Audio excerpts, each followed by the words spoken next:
What does it take to feel whole again, especially after conflict? In a world where conflict feels inescapable, at home, in our culture, and across the globe, the real question is, how do we work through it in a way that leads to peace? In Japan, there's an ancient art called kintsugi. When pottery breaks, instead of hiding the cracks, it's repaired with gold. The result is something more beautiful and more valuable than before. For years, my work has taken me inside military life, a place where the stakes are high, the bonds are deep, and peace can feel like a distant hope. After writing Military Culture Shift, I came to realize something. The hope of peacetime is what our community needs in order to heal. Without that hope, we risk living in a cycle of endless conflict or endless preparation for it. And that mindset doesn't just shape military life. It affects how we approach conflict in our personal lives, in our neighborhoods, online, and even as a nation. Seeking peace is not naive. It is a deliberate choice, one that starts within ourselves and ripples outward into our relationships, our communities, and our culture. That's why this season on Restored, we'll step outside the gates to look at the bigger picture. Stories of conflict and peace from across disciplines and across the world. We'll hear from the military community, but also from psychologists, historians, conflict mediators, and more. Together, their stories remind us that peace isn't just the absence of conflict. It's the hard human work of grit, forgiveness, reconciliation, and healing. And in the process, it's about becoming something stronger than before.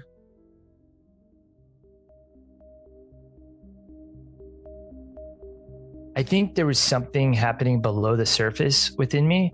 And I read something one time that says, we don't want to start a new story until we know how the current story ends. Or how the new story is going to go is the other half of that.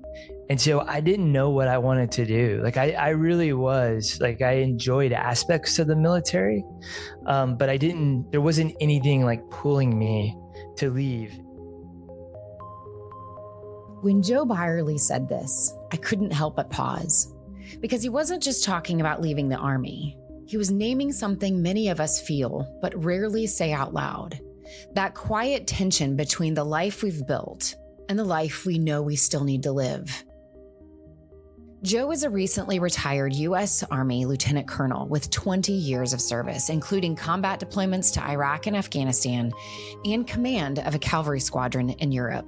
He's received multiple Legion of Merit Awards, Bronze Stars, the Purple Heart, and the General Douglas MacArthur Leadership Award. But you might know him from his blog, From the Green Notebook, that he started in 2013 to encourage leaders to reflect, grow, and share their experiences. Today, it's grown from a few thousand views to nearly 5 million. His writing has been featured in Forbes and Foreign Policy, and his interviews include voices from across the military, business, and academic worlds. When I spoke with Joe, I wanted to know how he knew it was time for him to turn the page and what it took to write that next chapter. Joe, so many military leaders now turn to your blog and to your recommendations on reading, not to mention your podcast that interviews experts in almost every area. So some may not know your story. Why don't you share a little bit of why you joined the military in the first place? Yeah, I mean, like it's interesting looking back now at different things that happened that ended up leading me to a military career. I grew up, my grandfather was a World War II veteran, was a Marine Corps, did the island hopping campaign with the 4th Marine Division. My uncle followed in his footsteps, became an officer in the Marine Corps, was a Marine aviator, flew KC-130s, which are cargo aircraft. And, you know, I guess I watched the respect everybody had towards their military service growing up. My dad was an electrician. My mom was a nurse. And then I would go visit my uncle with my grandmother and see his family, see the community, the military community that he was always around. And I think in the back of my mind, I kind of wanted that. And so as I got further and further through high school, towards the end, we were underage drinking at a party. and a guy who had recently graduated from Marine Corps boot camp, who was an alumni of my high school, came back and was telling stories. Again, the respect thing, I saw the respect, what everybody, how everybody treated him. And then the next morning we went to go drop another buddy off at work, still hungover. And I ended up seeing that while we were waiting for this guy's work to open up, there was a Marine Corps recruiting station next door. And I went in there and really tried to get my parents to let me enlist right out of high school to join the Marine Corps. But I was only 17 when I graduated, and my parents were insistent that I at least go try college out. And so I put in for applications at the Naval Academy in West Point. I didn't have the grades to get in. I wasn't very scholarly. And I ended up going to the University of North Georgia up in Dahlonega, and just fell in love with the military program over time. Ended up leaving the dreams of the Marines behind and signed up for a 3-year Army ROTC scholarship. Joe never set out to do 20 years. In fact, he thought about leaving many times, but there was always something, a new challenge, a new opportunity that pulled him forward. I didn't set out to do a 20-year career. I think I wanted to leave the military every few years. And then there was just something in the back of my mind that kept me going. And next thing you know, it's 20 years later and I'm finally retiring. You talked a little bit about this, what I call a dangling carrot, but this little incentive that kept you going even when you wanted to maybe transition out or try something different. So can you talk a little bit about what those incentives were that kept you in throughout the course of your career? Okay, looking back now, Corie, and I could be way off on this, but I think there was something happening below the surface within me. And I read something one time that says, we don't want to start a new story until we know how the current story ends. And or how the new story is going to go is the other half of that. And so I didn't know what I wanted to do. Like I really was like, I enjoyed aspects of the military. But there wasn't anything like pulling me to leave to go do something else. It was just constantly like, I hate the deployment cycle that, that we were on at the time during the global war on terror, or I didn't like going to staff meetings. It was like things like that, but there was nothing that was just like, pulling me to something else. And there were aspects of the military I loved. Like I love the leadership. I love the challenge. I love pushing myself.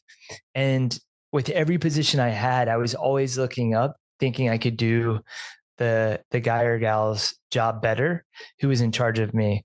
And so that kind of kept pushing me on and on and on until there was something growing inside of me that was like, hey, there's something else that you need to do. And it was when I started paying attention to that voice, is when I started making that shift. You also started this little side thing called From the Green Notebook. So share a little bit about where was that born and what was it born out of? Yeah. So there's a couple different threads there. A big thing was I started getting into writing. I was encouraged by mentors to write for the profession. And at the time, really the only places that you could get professional knowledge was our journals, the Armor magazine or the Infantry Journal. And they were all about war fighting, how to build a range card, how to plan a live fire, how to clear a room. But nothing was about, how to deal with stress, how to, lead other people during challenging times. Kind of like what I guess people call those softer skills. And so originally I started getting into reading and started From the Green Notebook as a place to post ideas about that. And I was actually at the time working for, he was then Major General H.R. McMaster, and he had created this thing called the Maneuver Leader Self-Study Program. And he was trying to do it within the confines of the Army with no budget, following Army policies.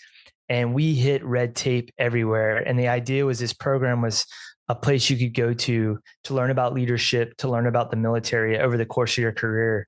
And it was like, you would have thought we were trying to build a new tank for the Army just by creating this website. And so I I started realizing that I could probably do the same thing on my own on a weekend. And that's where it came from. And it went through a couple different iterations. Originally, it was a personal blog. I wrote with a nom de guerre. I was scared to death as a combat arms officer of putting my name on something and showing people that I was reading and thinking critically, because that's not what we do. Or at least that's not what I thought we did. And so like there was that perception. Then people started emailing me. It was actually friends started writing me and said, "Hey man, like once I put my name on it, I wrote something. Would you post it on your site?" And I said, "Sure." And then people I didn't know started emailing me asking if they could post on my site. And then eventually I had to ask volunteers to come on board to help me run it. And so it went from a couple thousand views a year to, I think now we've just hit like 4.8 million views on the website since we launched it in 2013, or since I launched it in 2013. And so it's morphed over time. That's a fear I hear a lot about in the military, this fear of self-promotion, this fear of critically thinking outside the lines, if you will. So can you talk a little bit more about where do you think that comes from? And do you think that that's changing? I think it's still there in whatever you do. I think there's this idea that, some people have is this belief that I'm not the type of person who fill in the blank. I'm not the type of person who rocks the boat. I'm not the type of person that has these amazing ideas. I'm not the type of person who stands out. And, culturally, your study in the military has shown that like a lot of us don't like to raise our heads, at too great a length over the top of the rest of the formation. So I think it's just that idea of like selfless service and not promoting yourself is in there. But what I realized over time, and this is what I had to tell myself to kind of turn the dial down on the pressure I was putting on myself, or the anxiety I was putting on myself to not write, I guess was that all I'm doing is starting a conversation on a topic. I'm not telling anybody how to do things. I'm just offering up an opinion that people can listen to or not, and they have a choice in doing that. And so for me, just doing that as I was writing would really turn down the dial. Something under the surface was shifting.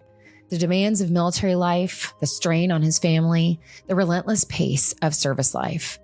Then, during COVID, everything slowed down, and Joe started to listen. There was some pivotal moments where you refocused some things that you, in a sense, came back home or came back to some things that really mattered. So which happened first, your decision to retire or to shift some of those things personally? So take us through a little bit of your story and some of those major pivotal moments. Yeah, I think a lot of it was, like I had fallen in love with the travel, fallen in love with the adventure of the military. And it was probably about 2019, 2020, I recognized that push this way was in the opposite direction of my family. And then COVID happened, the world stopped, and, the world pressed the pause button. And all of a sudden, like I'm sitting at home with my wife, and there's a lot of things that we had to work on. And over the course of couples therapy and, getting to know each other again, because, I think that's one thing. If you have such a fast paced career, it's very easy to lose sight of who the people around you are. But as we got to know each other a lot better, I realized that, this is also an amazing life. And I didn't need to necessarily travel for it. And so this idea of, and my son is also going into, I know he's going into high school at the start of 2024.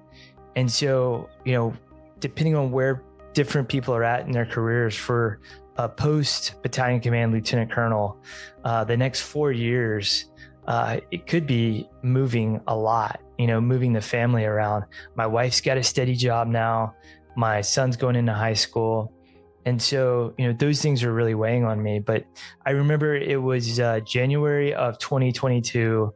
I was at the pre-command course. I have my life kind of planned out for the next 6 months. I'm taking command in Europe in June of that summer. And I know exactly what the next 6 months are going to look like, when we're going to start the pack out, all that stuff for the overseas move. And then while I'm at the pre-command course, Putin starts amassing troops on the border of Ukraine. And because of the job I was in, I didn't even get to finish the command course. I got pulled out of it. And I remember being at home and trying to get my affairs in order. And I'm not sure when I'm coming back. I'm not sure what's about to happen. How big this is going to get or how small this is going to be. And everything that I thought I knew for the next 6 months was now opaque. I had no idea. And I remember thinking like, man, like, I don't want to keep living my life this way. I need some agency and I need some control, and I need to be able to know that if there's a life event in one member of my family in the next few months, that I'll be able to be there for it. So I think that was kind of like the decision where I was like, it's time. Joe's story reminded me of another, one outside the military gates, but with striking parallels. I remember one of the doctors asking me, he's like, hey, if I told you you had a 1% chance of dying from a blood clot, is that high or low? I was like, I think it's low. He's like, really? He's like, 1%, huh? And I was like, and he goes, I think 1% chance of killing anybody is high. This is Clint Boling, also my brother-in-law, a former NFL lineman with the Cincinnati Bengals. After years of sacrifice and discipline, Clint was at the peak of his career when he got devastating news: a blood clot in his leg. The risk of continuing was life-threatening. Clint, tell me a little bit of your background as an athlete. You finished 8 seasons with the Cincinnati Bengals in the NFL after spending several years with the University of Georgia as well. But you didn't start off being a football player, playing football. So share a little bit of your story as an athlete growing up, and how did athletics play a part in who you are and how you identified as an athlete? Okay. I mean, I think I played every sport possible growing up. I mean, that was just always a big part of my life. Baseball, basketball, football, played some soccer. I did wrestling at some point in time, got into tennis, did swim team. Around 6th grade was my first year playing football, though. So probably 12 years old at that point in time in my life when I started playing football. When I got into high school, I felt like I was getting stretched a little thin, ultimately picked football and basketball. And then even in high school, basketball was my favorite sport. Some of my close friends were playing basketball at the time. I even tried to quit football my sophomore year of high school because I just wanted to focus on basketball. That's what I enjoyed doing. And then my high school football coach talked me out of it. He said, hey, you're about to start getting recruited. You have the chance to play in college. You have the ability to do that. At that point in time, playing football in college was not something I really thought of. I didn't think I, was that good. And I was a tall, skinny kid. He says, hey, I think if you got, into the weight room and got bigger, you could play offensive line in college. And so I got a personal trainer in high school, or my parents, I guess, got me a personal trainer in high school. I got onto a meal plan, a diet, and, I got big fast by working out and training hard, and, had a good high school career, and ultimately got a scholarship offer to the University of Georgia. We were big Georgia fans growing up. We went to a lot of Georgia football games as a kid. My mom was a college athlete. She played basketball in college, and she's a great athlete. I always joke, I like to say I got my athletic ability from her. But, it was just something that we did. And, that my brother was an athlete. He was a big tennis player. So it was just something that was just a big part of our lives growing up. We talk about in the military a lot, just the how camaraderie shapes your character, but also how difficulty shapes your character over time and adds depth. What are some of the biggest things that you learned that shaped who you are today by going through like some of the tough stuff? To be completely honest with you, my career was pretty smooth through a lot of it. I was able to play as a freshman at Georgia and started all 4 years, was fortunate to get drafted. going into my rookie year in the NFL, like I just said, I was one of the better high school athletes, played all 4 years in college, and then I got to the NFL, and that was a pretty eye-opening experience where at that point in time, everybody asks what's the difference between college and pro. Pro, everybody's good. They're there for a reason. And I was in a situation my rookie year where it was kind of a unique circumstance. We had the business side of football. There was a lockout that was going on. Long story short, I ended up getting an opportunity to start as a rookie. Somebody was suspended, but I was, in that position to start. And 3 games in, I ended up getting benched mid-drive on a series. Somebody came in. I had a couple bad plays in a row. Didn't really perform up to that standard. And, I got benched and didn't play again my whole rookie year. And so at the end of the season, the coach and I had a conversation, and he really told me, he's like, hey, these are the things you need to work on to be able to play at this level. Flexibility was a big issue of mine. And so that off season, I really, I worked hard at that list of things that he gave me. And when I came back for training camp the next season, he made a comment a week in. He's noticed a significant difference. They didn't have plans for me to start that season, and ultimately ended up winning the starting job that year, and started the rest of my career there. I don't know if you remember this, but I was thinking about how in the military, the government like owns your body. Like they are going to ask you to do something and you have to perform and you have to stay in shape and you have to go when they say go. And it's a contract, right? And so I kind of pictured you at the time going through something similar where the NFL pretty much owns your body and is asking you to perform on a certain level. And there's that expectation to perform. And even though it's a sport, maybe even on the NFL side, it's a little bit of entertainment value. I know that was maybe a hard comparison for me to bring up, but it was because I was seeing so much of this drive, this push, this striving for excellence, striving to win, being the best that you can be at your craft and at the talent that you're bringing to whatever scenario. What was it like on the NFL side? You served 8 seasons, which is a long time. You lived up in Cincinnati away from family, and the NFL and the team became your family. So what was it like during those 8 seasons, and how did that shape you, shape your marriage, shape your perspective? Yeah, there are a ton of similarities between the two. Obviously way different, truly occupations, but we're training for a job. We have a task that, our task is to go beat our opponent. So we have an operation, a training performance, and then, this is when we're going to play. And so there are a ton of similarities there. I would have a number of guys that would come, military background guys that would come and speak to our team. It truly was a job, but at the same time, those guys are part of your family. I was a 21-year-old kid going to Cincinnati, leaving the state of Georgia for the first time in my life. And the locker room was just, everybody there was just so impactful. I have a teammate of mine who is probably arguably the best leader that I've ever been around. His name's Andrew Whitworth. And he immediately just took me under his wing. And he was like, hey, this is the way things go. This is how we operate, inviting me to different functions. And, he's still a close friend today, even post football. But just that impact of seeing somebody like a veteran leader in the locker room and how he embraces people and his leadership style, those are the things that stick with you, seeing the kind of family that he had and his dynamic. At that point in time when we were friends, I was not married. I didn't have kids yet, but he did. Did you ever feel the push and pull, especially after you got married and started to have kids, the push and pull between home and a career that was an exceptional opportunity, but also one that took you away from home where you were traveling?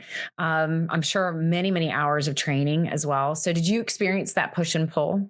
I remember, having Kelly had a situation with her pregnancy. She had to go to the hospital, and her parents came up, your parents, and 2 days later I got to go play in a game, and she was in a hospital room.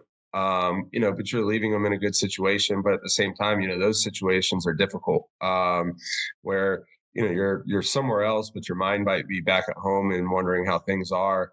But that's honestly just part of the job. Where you have to overcome some things. You have to, fight to get through things. And, as long as everybody's on the same page and this is what the dynamic is are, and you're present when you're there and give them the time that you have available.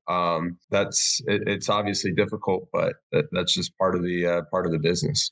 You end up getting a blood clot. Walk me through. Do you remember feeling it? Do you remember what happened that day? Like, what was the first sign of that showing up? What was the first symptom? Yeah. The season was over, kind of getting ready for the off season, ready to go back home to Georgia, and woke up one morning, stepped up out of bed, stood up, and I just had a shooting pain up my leg. Where it buckled me. I had to sit back down. It took me a second to get going. I knew something wasn't right. So I called one of our trainers and he was like, I think you should go to the hospital. I was like, okay, what's this going to be?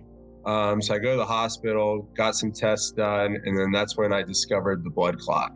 At that night, I started having chest and back pains. I was just sitting on the couch watching TV and started having chest and back pain, and called that same trainer, and he's like, I think you need to go back to the hospital. So I went back, ER, scan of my lungs, found out the clot had gotten into my lungs. So, end up seeing the hematologist shortly after that. He recommended, he's like, hey, you're going to need to be on this medication for 6 months. And while you're on it, you obviously can't play football. Fortunately, it was the off season. But he's like, I was on blood thinners, and he's like, you can't play football on blood thinners. So I ended up meeting with 2 other specialists, trying to determine where the clot came from, how it happened, steps going forward. One specialist that I met with, he felt like it was an unprovoked clot, wasn't an underlying reason of where it came from. There was a little family history there. His ultimate recommendation was, I would probably stop playing football. I ultimately could have played football again. But like we, are getting into, I remember one of the hematologists I met with Cincinnati, I met with him the same day my daughter was born. So, I had met with him that afternoon. So, our middle daughter, Avery, was born in the, recovery room with my wife, have our family there and everything.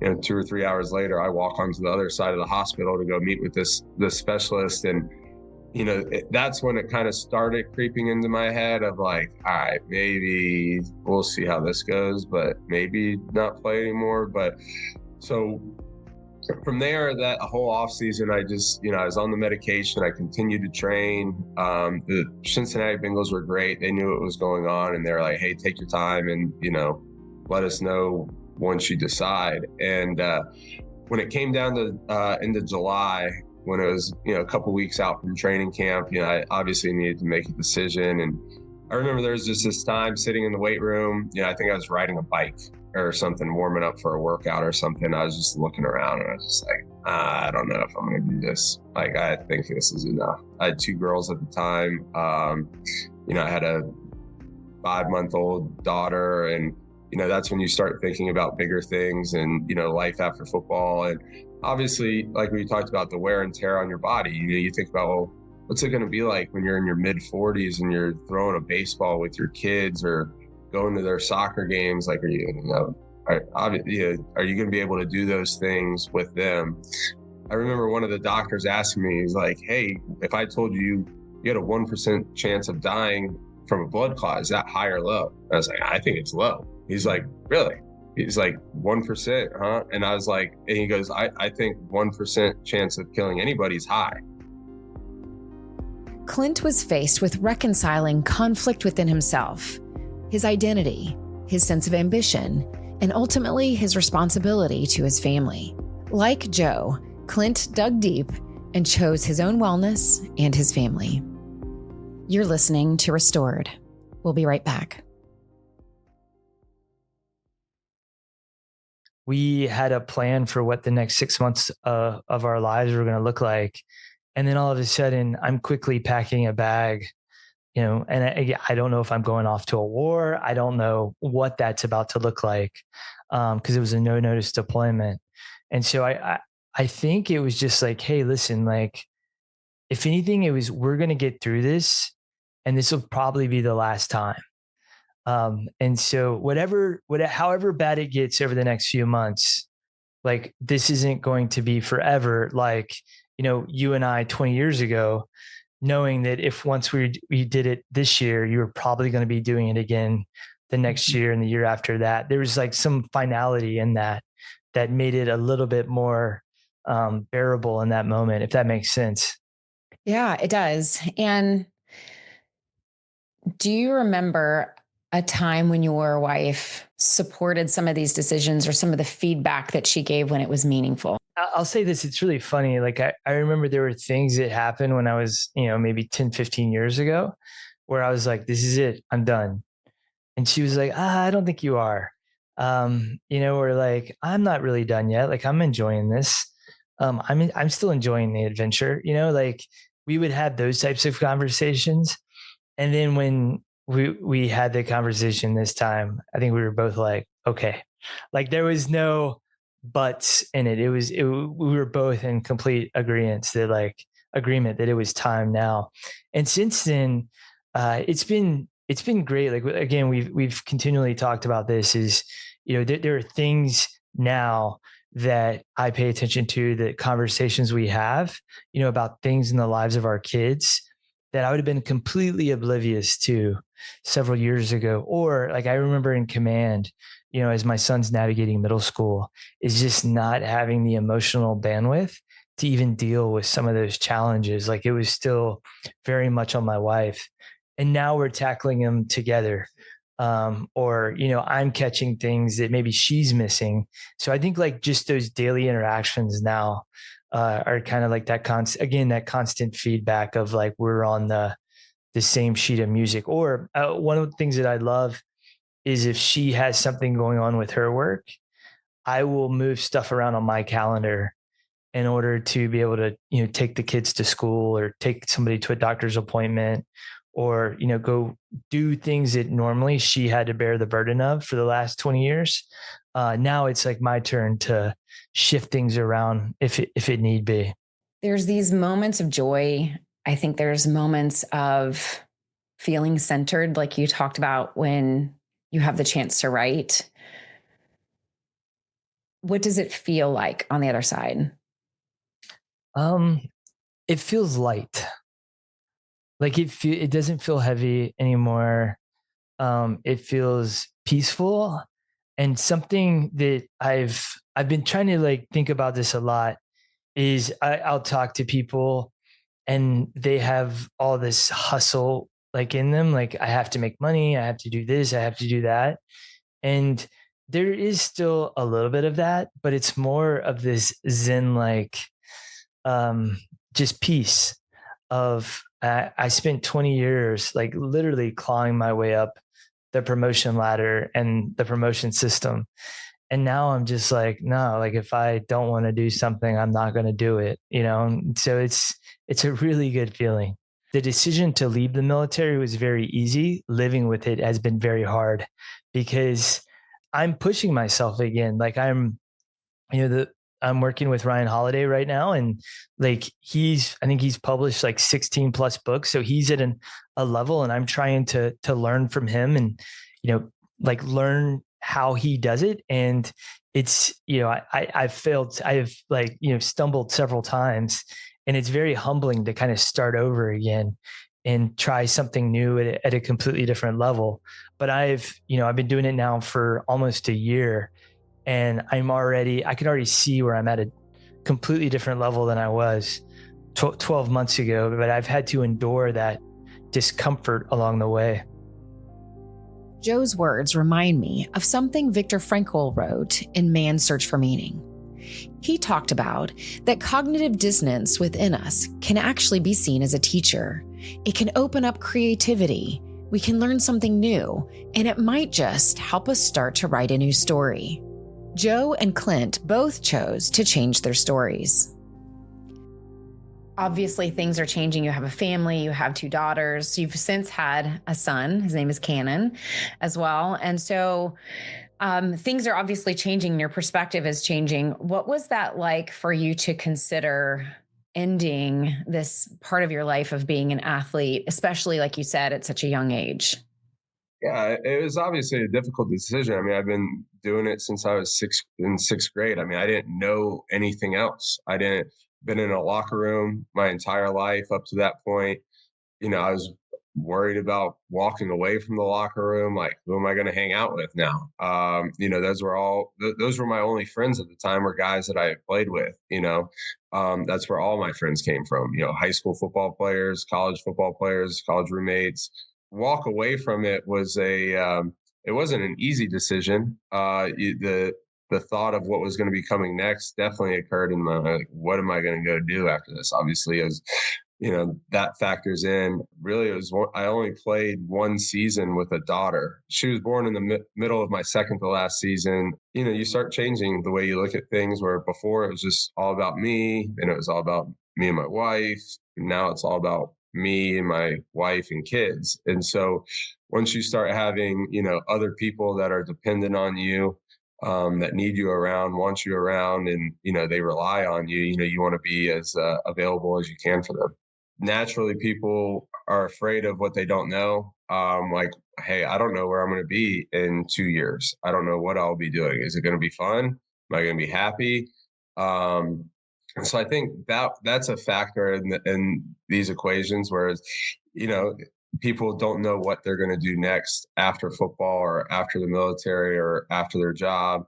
So I think, just being accepting to be like, hey, I'm just going to go figure out what's next, and we're just going to see what happens from here. I think that's a factor, and something that, people have a hard time wrapping their head around. Yeah. And I see in the veteran world, especially when there is 20 plus years in and you can retire with a pension and you feel financially secure to rest, take care of yourself, think about what's next. There is that feeling of like, I've got time to take care of myself, time to figure out what my hobbies are, what my interests are, and that it's a completely new world. Not everybody has the opportunity to enter into a retirement that way. But when you can, that's where I see a lot of veterans and their families struggle as well, is like, what's next? And how do I decide what to do with my life? Especially I wonder if this is like this on the athlete side, but on the military side, when you have been trained to do a very specific task and you have a set of talents that don't seem very transferable into to the regular civilian world, there can be a lot of struggle of, I don't know what to do next, when it doesn't easily transfer over. And so I'm curious, I mean, I watched you go through that process, and we've not had a chance to really talk about what that process was like in hindsight, but I saw you giving yourself some time to figure it out, and you gave yourself the grace to do that. What was that like for you to transition out and finding that sense of purpose? Did that become part of the equation for you too? I could have told you what I was playing, exactly where I would be this fall on a Wednesday at 12 o'clock in mid-October, 2 months out, because I knew what our schedule was. I knew how hey, we're going to be going into this meeting because I know that's what we do on Wednesdays. To where you're so regimented, you're so scheduled, to where I remember waking up like one of the first times after I was officially retired, or I was just like, what am I going to do today? I might go hit some golf balls. I might go ride a bike with the kids, chase them around for a little bit. Like, I don't know. I guess I'm going to figure it out. But like you said, I did take some time off, went skiing with my wife in the winter because I could never go skiing. That was something that was be frowned upon, with the potential to get hurt. And, after about 6 or 7 months, I loosely started getting a little bit bored. I think most people would make the assumption that if you were a pro athlete, then when you retire, you're kind of going to come out and either coach or do motivational speaking. And I remember you did a little bit of that as well. Did you find any challenges after a while of doing that? Was there was still kind of, it sounds like there was a little bit of that nagging feeling of there's something different to do. But I think that that's an easy assumption that people would make for you, or maybe that you would make for yourself. Yeah, to be honest, I really liked coaching. I think I would have been a good coach and maybe something I wanted to get into. But the reality of coaching is it's a tough lifestyle. I mean, I just left that. I was, the coaches are there more than the players. If I'm getting home during training camp at 8 or 9 o'clock, the coach is sleeping in his office. So those guys are working very difficult, very long hours. And the other factor of that is they're mobile. The reality of coaching is if you do a good job in 3 to 4 years, you're probably getting a promotion and going somewhere else. If you do a bad job, you're probably getting fired. And now you're looking for a new job, going somewhere else to another city. And they're really mobile. They're moving their families all over the country. And, that just personally, everybody's different. I personally didn't want to do that to my family. I just wanted to, set up shop back at home in Georgia, find a good school for my kids and, stay there for them to be there for the next 18 years. So, I don't really have the personality for media. So that wasn't a direction that I wanted to go. So, out of those two things, there's other opportunities obviously within football, but, I decided to move on to something else. I was like, let me find a new challenge and see how I do at it. And so, that, like you said, would I have wanted to coach? Yeah, I absolutely would have, but I just didn't want to, move my family around every 3 to 4 years. Now with the extra time and space on the other side, this wasn't just about what their next career move was going to be. Here is Joe talking about the last few years of being in command and what that pace of life was like compared to what he wanted his new pace of life to look like, as well as what it looked like to reconstitute himself, his body, his wellness, and ultimately his sense of peace. Yeah, so I would argue that if you have 12 pieces of a pie, that a lot of times, the things that you really enjoy doing were only 2 or 3 pieces of pie, but you had to do everything else to get to those pieces. And so I was constantly torn about, I wanted to go do these other things, but I was required to do certain tasks, and I just didn't enjoy them, and they drained me. And so what I would notice is that when I would sit down and read, I would sit down and write, I felt myself becoming recentered. But then when I was sitting in a 3-hour quarterly training brief, I just felt like the life just draining out of my body, or having to hold soldiers accountable, for a mistake they made and taking their rank, their money, and, really making decisions about their future. I didn't like that either. And so I think it was just paying attention to those things within myself to know that, yes, now is the time. And as we were talking right before we hit record, I have almost a year's worth of data now since getting out. And yes, I realized that once I was aligned with my values and my daily task and the things I was doing, just life completely changed. You and I had a previous discussion about me writing the book and how the book hit you on this idea of reconstituting the culture and how much compounding stress our community has been through. So this is a big question. I'm setting you up for it. Okay. And it seemed like it really resonated with you because you lived it out, this compounding stress over time, and how that may have not only affected your morale or impacted your family, but how it was impacting the people around you as well. And so I want to ask you, because you talk about when you share your story of retiring, that you made the choice to compete for this command role and also finish with it. And by regulation, morale is the commander's responsibility, which is a heavy, heavy responsibility. One that I see a lot of commanders kind of pass off to the chaplains, to the spouse volunteers, to let me know what you need, what kind of support you need. And instead of that heavy, heavy burden that I don't know if anybody knows how to address.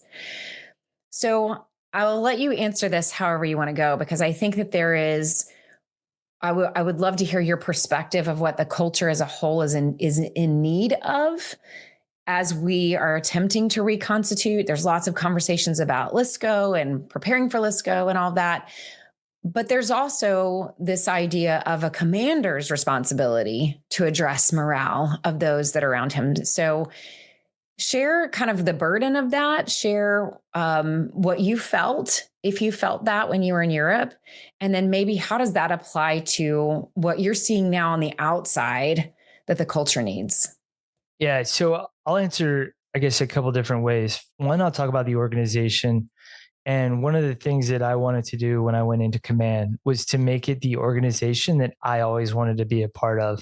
And I spent the last several years learning from some amazing leaders like Christani Hu, Scott Miller, Scott Howe, and other folks within the Joint Special Operations Command community. And so I brought aspects of the culture that would fit well in a conventional unit into my unit. And so that was like constantly in my mind. I wanted it to be a place where we would learn, push each other. First of all, it would be a place where we would compete against each other to help each other get better. But two, it would be a place where people learn how to lead. And then three was that we would enjoy doing all those things. And so I found that to be very hard because I think it's almost like the default setting in any organization is push, push, push. Gas pedal completely to the floor.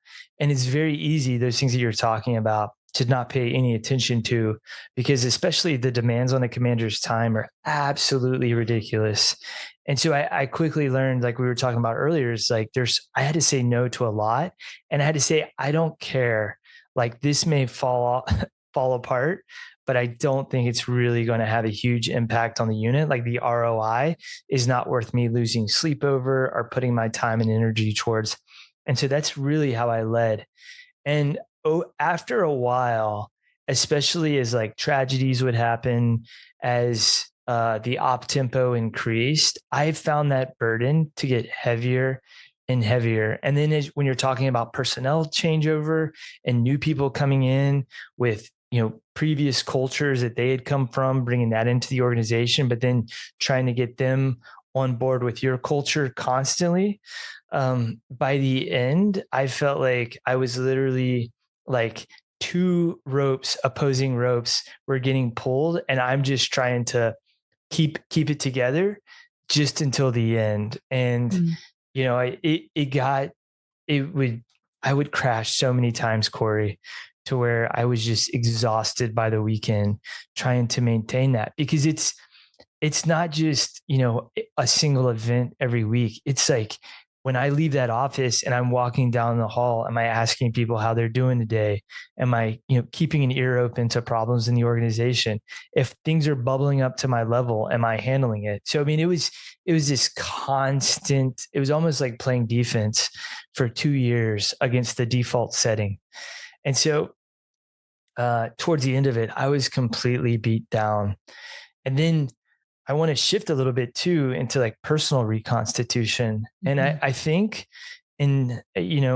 different people may say different things, but I think after 20 years of keeping your foot on the gas and then all of a sudden letting up and things slowing down, there are things that I did not deal with because I didn't have time to while I was in uniform, that I finally had the space to deal with. And so I ended up getting into a counseling program probably like 60, 70 days after I retired, meeting with a counselor once a week, just to kind of work through stuff that I had not dealt with at all. That was finally bubbling to the surface. And then just, reestablishing what my life looks like, what my schedule looks like, make sure that I'm not like picking up unhealthy habits, because now there's no such thing as like Friday or Saturday. Like a Monday night could be have fun and drink night, a Tuesday night. And so just trying to put those boundaries in place. So I think like, I know I've talked to a lot of people who, when they retire, they move right into the next thing. I think I would have crashed if I didn't have that time to really, recenter myself, reconstitute myself, focus on my mental health, focus on my physical health, and just kind of get everything back in line before really getting busy again. So culturally, what would you suggest, or what would you hope for the organization? Because it sounds like that perhaps that's too big of a burden for commanders to carry? I don't know if it is. I think it just comes along with it. I think that's part of what we sign up for. And what I have this opinion that a lot of people, they don't look at it that way. They look at the shinier aspects of command, the fact that you get your own office, that everybody is going to stand up when you walk in the room, that people are going to listen to you, you're going to be funnier, better looking, all those things. You're going to have built-in, you want to have something, a function at your house, everybody's going to show up just because you're the commander. And so, but I do think that that's like, I think the culture of the organization rise and falls on the commander. And I think it is possible. And I don't think the burden is too heavy, but I think it's a necessary burden. It's more of a burden that needs to be acknowledged, that I don't know if enough people acknowledge it. I think in closing, I think I just want to ask, how would you encourage someone else to consider reconstitution of themselves, especially after they transition out? Yeah, I think, the first thing is understanding what you value. That was something that I didn't do till much later in my career, was understanding what my values were and then building a life around that. And so I think reflection is a key piece. For me, sitting down and writing every single day. I think I've talked about it before, but I started journaling in January of 21, and I've done it almost every single day since then. But to be able to just kind of sit down and take stock of your day, and if you're struggling with something, to be able to have a space to write about it. And I think Anne Frank said that paper, unlike people, is very patient. And so you can work a lot of stuff out, and then as you see it on paper, then you kind of have the words to talk to somebody else about it. But I think it's finding quiet, I think is a key aspect of it. Sitting down, reflecting, understanding your values, and then really start to take stock of what's important to you and how you can build a life around that. And I think for me is I've talked to folks who are retiring. I feel like after 20 years of service, especially with what all we've been through, we earn that right to build a life that we want. And I think, people could say that everybody's earned that right, but I think we've especially, us and our spouses have earned that right. And so slowing down just a little bit to, again, reflect on what you've done, where your strengths, your weaknesses, your values, and all those things, and then start building a life that is aligned with that. And like you said, you're not going to achieve total congruence. You're still going to have challenges. They're just a different set of challenges. But to be able to navigate them because you're doing what you want to do, not necessarily doing what this massive organization is telling you to do. Isn't it possible for people to let their foot off the gas a little bit earlier? Okay. So I think that a lot of folks, it's it was wired in me to keep my foot on the gas. But there's a quote that I say a lot, and I've learned that it's true. It's absolutely true. And it's from Seth Godin. And he says, you don't need more time. You simply need to decide. And so for me, I think what I learned was that I decided every day that I'm going to carve time out to read and write. If that means getting up earlier, I'm going to get up earlier. If it means going to my car during lunch or shutting the office door to make time for it, I'm going to do that. If it's having a conversation with my wife, hey, listen, I haven't been able to do any of that stuff today before bed tonight. I just need to go sit in the office for an hour and just do those things, right? You make time for it. So whatever I think the hobby is, I think you can make time for it. You just have to make sacrifices. And as we were talking about before the record, on the other side of this, I'm still making the same. I'm still having to make sacrifices and I'm still having to make trade-offs. They just look different now. And so I think that for people who say you don't have enough time, you do. You just have to decide and be intentional with what you do with that time. So what has it been like to recuperate and take care of yourself as you've also tried to be present with your family? Yeah, I did lose a lot of weight. I've probably lost 50 so pounds from when I was playing. That was, like you said, playing offensive line, you obviously have to be big. And, I probably played at 315. You would eat everything in sight. I'd eat 5 or 6 meals a day.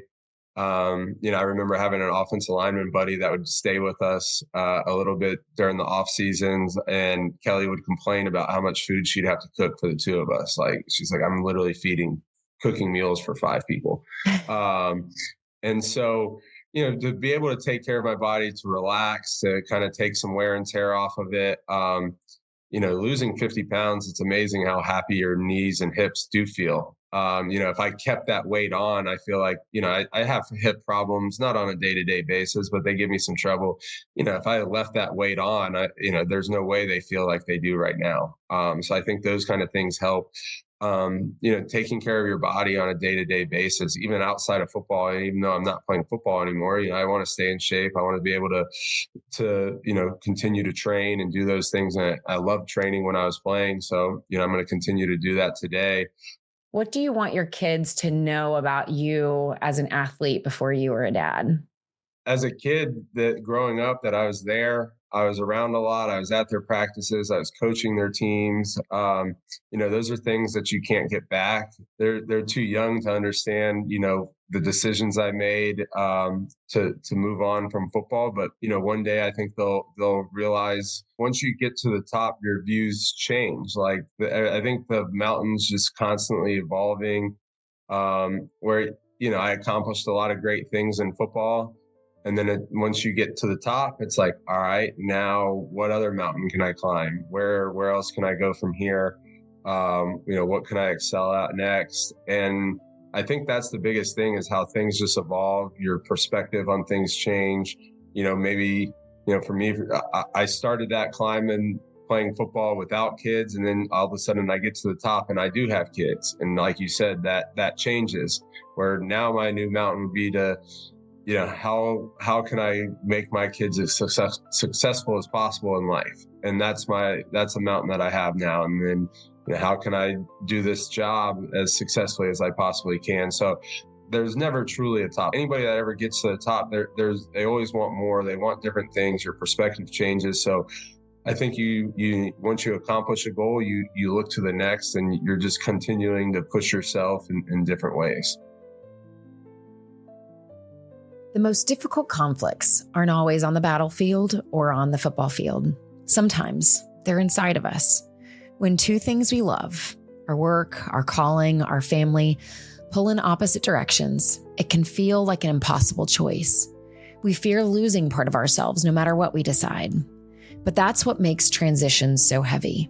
They're not just about changing careers or roles. They're about reconciling who we've been with who we want to become.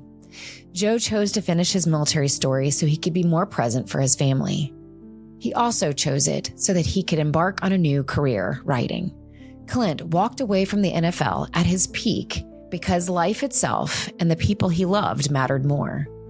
These choices are difficult, but they're courageous. They mean choosing peace within ourselves in the midst of conflicting choices.